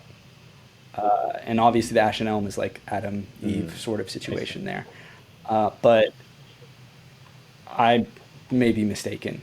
I definitely know that's an ending of Ragnarok, or a new beginning, you could say. So that's an interesting idea. I really hope it's not that. One, because that would be a bummer, and two, gross. But, you know, it's not beyond Bakker. It's already happened several times in this series. So, Yeah. Several times. well, Who- close family relations, let's say. Oh, okay. He hasn't had a Jaime and Cersei yet, though. So I'll give him that. He hasn't crossed that line. Compass and his mother, kind of, or no, not yeah. That was that's horrible. That's up there. Yeah. I guess more Angus definitely sister way. yeah. Well, they're not technically blood related, but No. mentally they are. That's one of those things that's, it's gross, but it's not as gross as it could be, you know? Like, it's the same thing with Camion and Mimara. I hate it. It makes me want to shrivel in a ball and die, but it is not as gross as if they were actually father and daughter. I guess. As far as like spoiling things goes, Varsha, even though you've read the last sentence or two of the last book, Sentence. even with that, I'm not going to say whether or not some of your predictions have been close or not. Maybe they have, maybe they haven't. But either way, there's still a lot of surprises to come. Yeah. I just think there's things you just can't predict. Like you just Absolutely. So it's gonna be fun. Yeah, I think the thing that I think I found out, like, I don't know, that sentence could mean anything, honestly. I don't think that gave me any useful information, you know. Well, maybe That's the that point, combined with the title of the third series gives me some information. But anyway, I'll shut up so that I don't spoil things for Carl. But I there's a decent chance we both know the same thing. okay. Because the title of the third series, I found out actually after I found out the spoiler that relates to the title of the third series. But beyond that, I don't know anything. Okay. We'll discuss what we got spoiled for when we finish the series. Okay, so twice before, I predicted or was wondering whether the no god would be what would be reborn into somebody. First, I thought Sarborn, and then I think second, I thought maybe Mimara's child, but like not the way you were saying. And Dan said that's a very interesting idea. Hold that thought. So, Carl, I'm wondering if you're on to something there with Mimara and the no god. I don't know. I mean, that would be interesting, especially with the judging eye and everything. My original theory for that, going back to the very first trilogy, I think the Warrior Prophet, when he had his vision, was maybe he comes back through Kellhus. I don't know if it would be Kellhus like alive or Kellhus dead. Like, I almost want to say because of the sarcophagus that Kellhus would have to die for the no god to like inhabit him. It kind of implies, maybe. right? But that was my theory. Sarcophagus is where you keep dead people, right? Exactly. Right. Exactly. That's Or exactly. you bury them alive, right? with potato. Yeah. Right. But I don't know. But I think they call it nucleus or sarcophagus, so I think they have used similar language. So maybe Are we? I don't know if this is a spoiler or not, so I don't even know if I can ask this. But are we supposed to believe the consult actively has the sarcophagus? I think it's implied that they, unclear.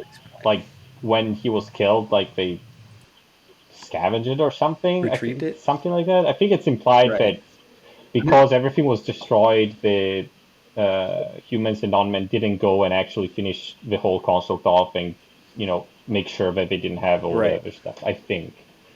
That's what I'm saying. Is like that's the implication, right? Like they think they can revive them, but it hasn't been explicitly said. But like it certainly is implied. Maybe they have it like a sarcophagus.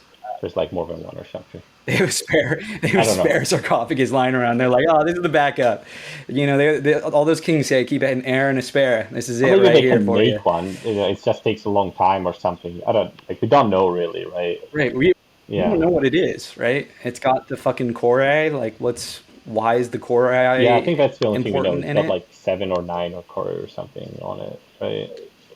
Which is like functionally it makes sense that protects it from magic, but like why is that? Like, is that the only reason? It seems like they made the sarcophagus. Yeah. Like that's kind of at this point the implication is it's techne. Like they created the sarcophagus and then maybe through. What's unclear to me is if it's all techne or if it's like techne and magic combined. But I guess we'll see. Anyway, do we want to do quotes or is there any other final thoughts? We want to get some predictions from the two of you for the next book. Just one prediction. One prediction. One prediction. I have one prediction that I feel like is really safe that I've been saying for several books now that I feel confident about. I don't know if this is exciting though, but I do think Kellhus is going to die. Like it just seems like that's where his story is going.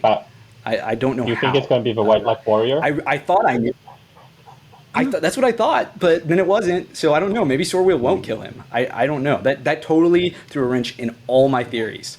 I was so confident that was how it was going, that we were just watching the slow-moving bullet. But now I'm like, I don't know. I guess that's not how physics works in this series, or metaphysics. So I don't know. But I do think he will still die.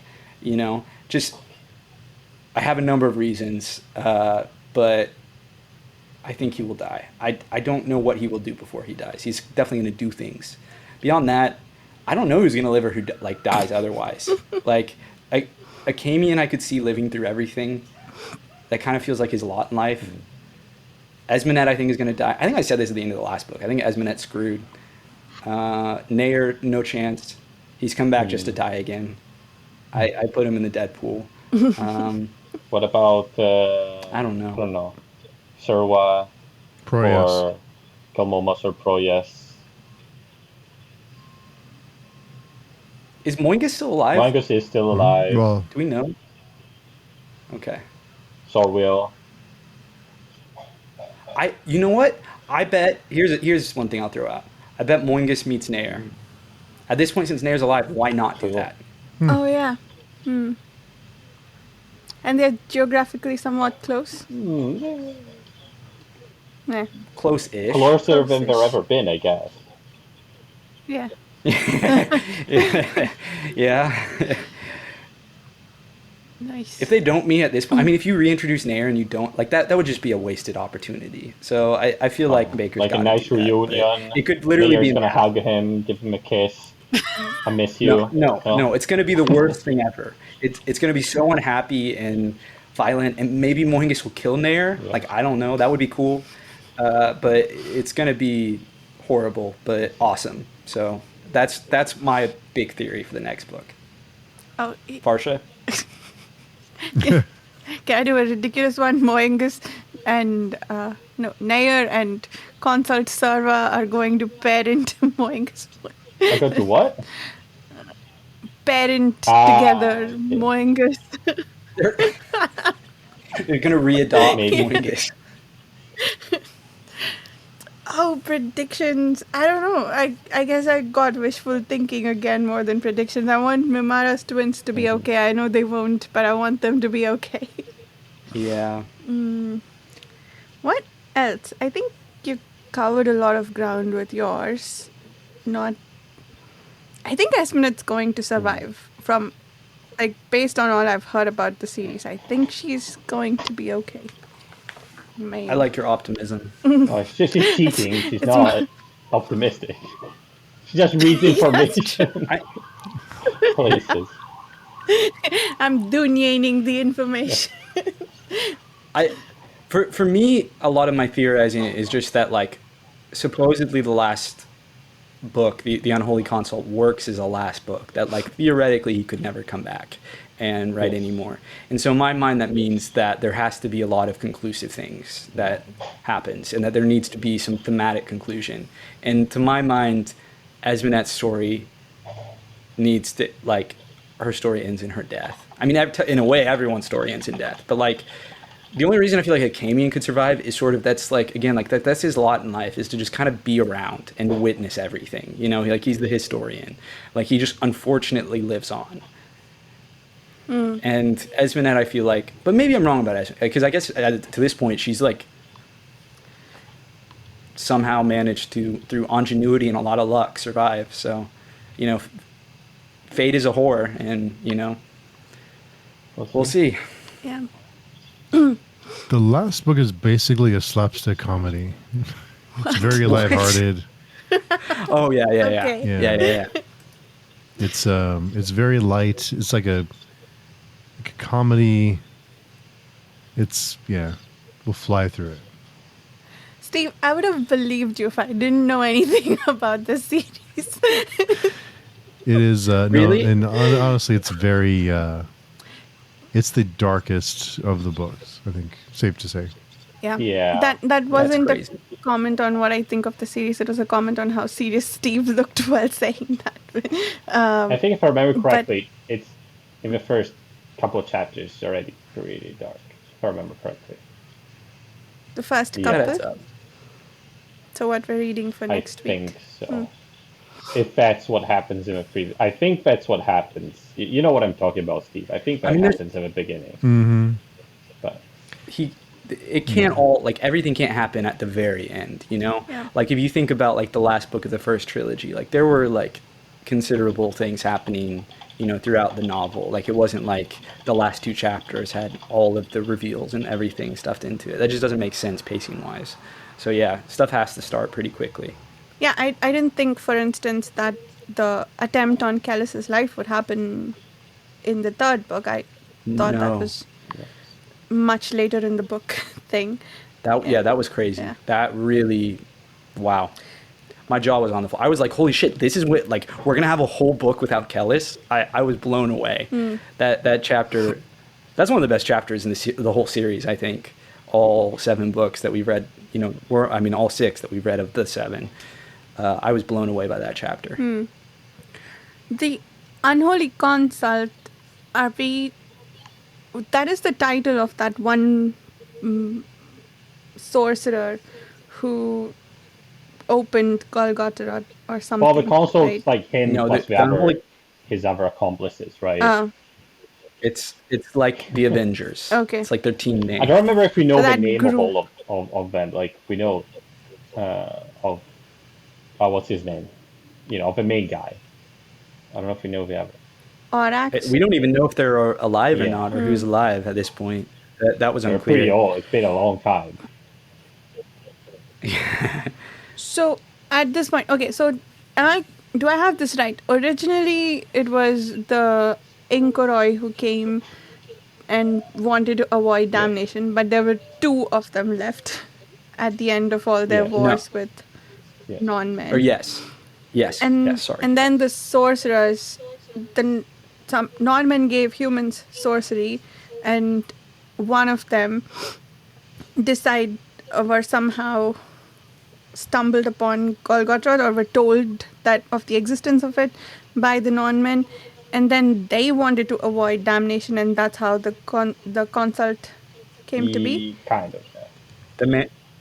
The Mangekka school. Okay. Yeah. Discovered them, basically gave in to temptation, and teamed up with the Inkoroi. The consult are like the human, now non-men seemingly too. I mean, I don't know where the barriers are. Like, They're all inclusive. are the non-men that fight on this side? Everyone. Yeah, that's what. Okay, so that's what I was wondering. That's how I kind of defined it. Is like they are just like, Yeah. it's a big umbrella. We'll welcome everyone.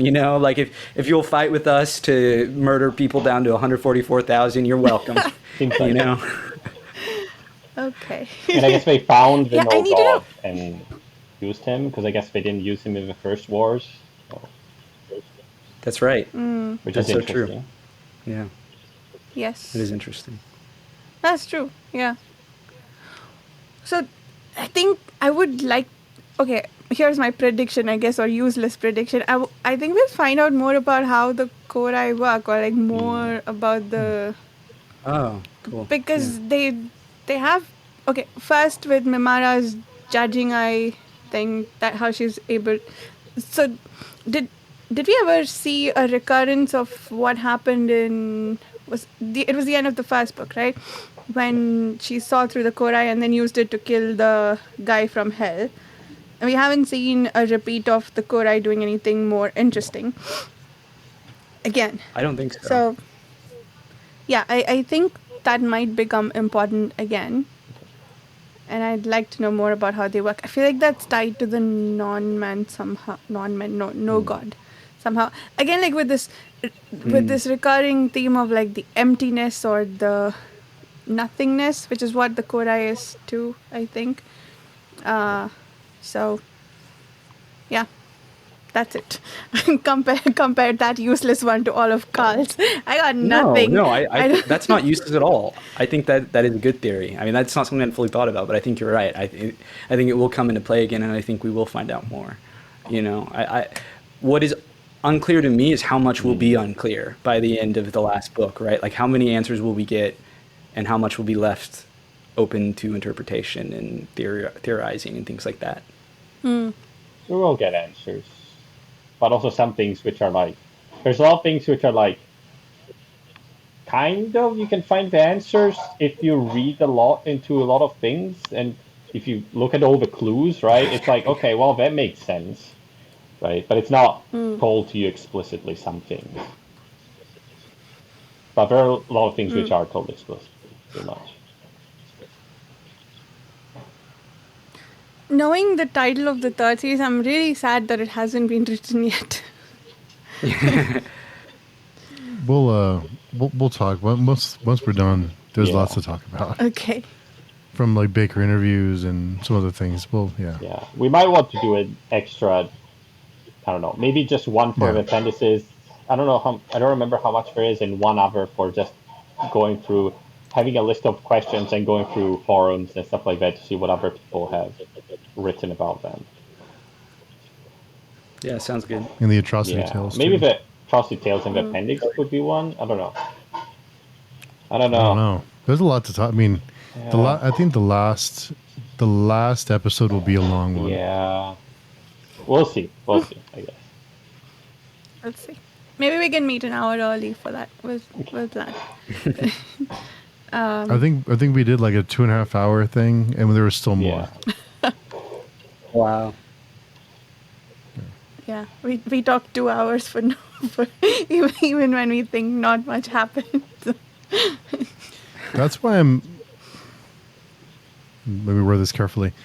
That's why I'm surprised when people have discussions like for the whole book or for like the trilogy or for the whole series in like an hour. Like, how can you possibly wrap up? I mean, there's just so much. You just have to skip over stuff. Yeah. It's tough. Yeah, There's so much to talk about. I think those have to do mostly broad strokes, right? And we also spend a good amount of time, not a whole lot, but maybe 10, 15 minutes each episode talking predictions, which you don't have to necessarily do in the full Very book true. once. True. Very true. Yeah. Cool. Quotes. I have one this time. I also have one. Go for it. Oh no, but Steve has to start. That's what we do with quotes. It's the Steve Swapper. Steve, yeah, I got to live up to my name. On the beginning of chapter 17, to stand tallest beneath the sun is the yearning of the child and the old man alike. For verily age rises up and strips us down, but where the child dreams as he should, the old man is not, but a miser. The curse of growing old is to watch one's passion fall even more out of season, to dwell even more in the shadow of perversity. Nice. I like that. My book is not loading. My quote is basically the last paragraph of the book, so Steve, could you read that too? Oh. Yeah, go ahead, Dan, while I find it. I just like Kellhus's, I don't know, whatever he says in the last two discussions before, when he said not everyone can be saved. And this time he said, what did he say? Something must be eaten. It's just so ominous. Some very good quotes, in my opinion. Yes. There were a couple epigraphs that stood out to me. The first was chapter 14's. To be a man is to take the frame of man as firmament, to be immovable unto oneself. And to know man as a man is to be blind to this common frame, to be without knowing. Thus is knowing the corruption of being, and so to learn what it is to be a man is to cease to be a man. It just feels very getting to a lot of kind of the Dunyain argument and philosophizing of it all. And then chapter 15's no bravery is possible in hell, and in heaven none is needed. Only heroes wholly belong to this world. Bleak and an interesting point of view that I found, I don't know that I necessarily agree with it, but it's an interesting idea. Mm-hmm. I found my quote. And he hung upon his terror as a smile breaking, understanding at last that fatherhood, more than anything else, was mummery, the will to be a father needed, not the father you happened to be.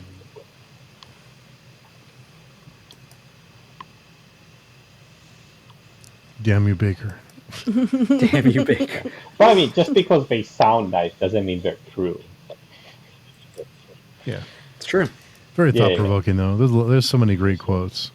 So, I don't know about the bit about the mummery, that part I don't necessarily agree with, but the will to be the father needed, I feel like why I liked that was it's not that you can just coast parenthood by just being the person you are. You may have to change yourself to be what your child needs you to be, not what you think a parent should be, sort of, I guess. Maybe a combination of the two, but I like that. Thought I interpreted like the father figure is something, a role you need to interpret. It's not, even if it's not you, you need to pretend it's you or your child, and then you have your own secret, problems or whatever, but you're not burdening your child with them. You're being a parent to your child.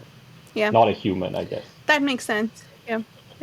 That makes sense. I guess the mummery bit That's how I falls more with what you said. But I like the emphasis on needed. And if I ignore the mummery bit, I like the rest of it. One last epigraph. Gotta give it to my man Agensis again. With chapter 16. It is no accident, they say, that men pray to the gods and the dead both. Far better silence than truth. Yeah. Agensis is always, he's spitting what fire. some would say is smart cookie. Yes. So this series has also seen the return of Benjuka quite a bit, no? In quotes, right? Like I and I fucking hate those quotes. They I cannot understand a single one of them. They make no fucking sense. It to me is Bakker at his most up his own ass. I mean, the game as it described could not exist. But it's like the idea of the game, No. I guess. If a game could exist that was like that, then it would mimic relations in society in this universe, I guess. But I can't imagine what the game would be. The way, like, I'm sorry, it's terrible game design when, like, you read those rules and you're like, I don't know what this is saying. This isn't saying anything. It's paradox. What? This is a horrible game. Who's playing this game? Anyway, I'm done ranting about that. oh man, I forgot what I was going to say. I'm sorry. No, I'm sorry, Scott Bakker, if you ever listen to this. I love your writing. I hate the game. Hate the player, not the game. Wait, hate the game, not the... What's the saying? Hate the game, not the Whatever, player. you Right? hate me. Yeah. Hate the game, not the player. Yeah. Yes. There you go. I hate the game, not the player is what I'm saying. Or the inventor. Yeah, I was going to say, on the subject of, well, I don't know, there's not a good segue to it, so I'll just ask. The refrain for the survivor's POV in that first chapter, the cuts and cuts and cuts, what did you guys think of that? Because he's like, his brain and his soul got cut into many pieces, right? As he got broken, I guess, and that's mimicked by the cuts he got on his body from the fighting, right? So it's like, oh, my body got cut, but also my mental got cut into, broken into a bunch of different pieces, like he describes, right? Like Death by portions. What does he 1,000 call them? cuts. He calls them something, right? Fractions. Yeah. And on the subject of fractions, Esmenet, when in her POV, did we... Okay, again, sorry, I did this entire section on audiobook, so some of it I might be confusing some parts, but did she have a portion in her POV where she referred to herself as this fraction did this while this other fraction did that? Like, is she Dunyain thinking there? Remember? I'm pretty sure it wasn't a Kellhus POV, and the word fraction was used. I But don't know. anyway, I thought that was interesting. But yeah, that's it. No more quotes from me. I just had that one because, again, audiobook. You guys picked some really nice ones that I probably would have highlighted if I had read the book. But I do find with the audiobook, because I listened to the audiobook a lot while I was riding my bike, and I noticed when I go back and read some of the sections, it's the italics, it really helps like separate certain passages in the book, certain paragraphs, because there are certain sections in the book that are italicized for a reason. So when you're listening to it, you don't really get the full effect of when, like, you know, when to kind of switch gears and know what you're reading. So in that sense, The narrator it's doesn't kind of funky. italicize Yeah. his speech. I know he should shift eye that and like, He you know, should start Yeah. speaking like sarcastic. not or enough. something. control, I right? don't think. Like, yeah, control A, right? Yeah. I've read narrators who do a really good job with emphasis when there are italics and bold and whatnot. I feel like this one didn't. It didn't work for me. Like, I missed a lot with the narration for sure, and I think that in the hands of some other narrators I like, it might have come out better. But I don't dislike the narrator. I just miss a lot with them. And also, I think some parts feel more boring than they should be because of the narration. But I just did not have the time to read with my eyes this week, so I had to do audiobook. Read with your but ears. yeah, I'm going to switch back. There. Yes. Yeah. Anyway, yeah, so anything else before we wrap it up? Yeah, it's funny, we started off saying not a whole lot happened, and then here we are 2 hours later. 2 hours later. 2 hours later. We have to do it with the meme voice. Anyway, we'll see. 2 hours later. All right. So we have to do outros. Sorry. Dan, go Yeah. first, please. I'm Dan, DNFire17 on Page Chewing Forum, and everyone should join. And that's it.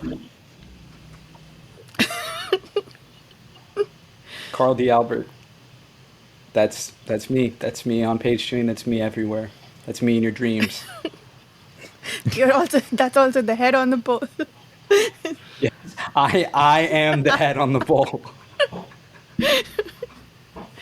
Steve? I am also ahead on the poll, and you can find me on pagechewing.com. Come and visit and find us on Speculative Speculations. All the links are in the description. The head on the pole was the friends we made along the way. Indeed. And you can find me on the Page Chewing forum all the time, and on my YouTube channel, Reading by the Rainy Mountain, on Speculative Speculations. I have been forgetting to link Carl's book in the description in the YouTube videos, but I'll go update those. Go check that out too. Thank you so much for listening. We'll see you next week with the first six chapters of The Unholy Consult. Thank you. Bye.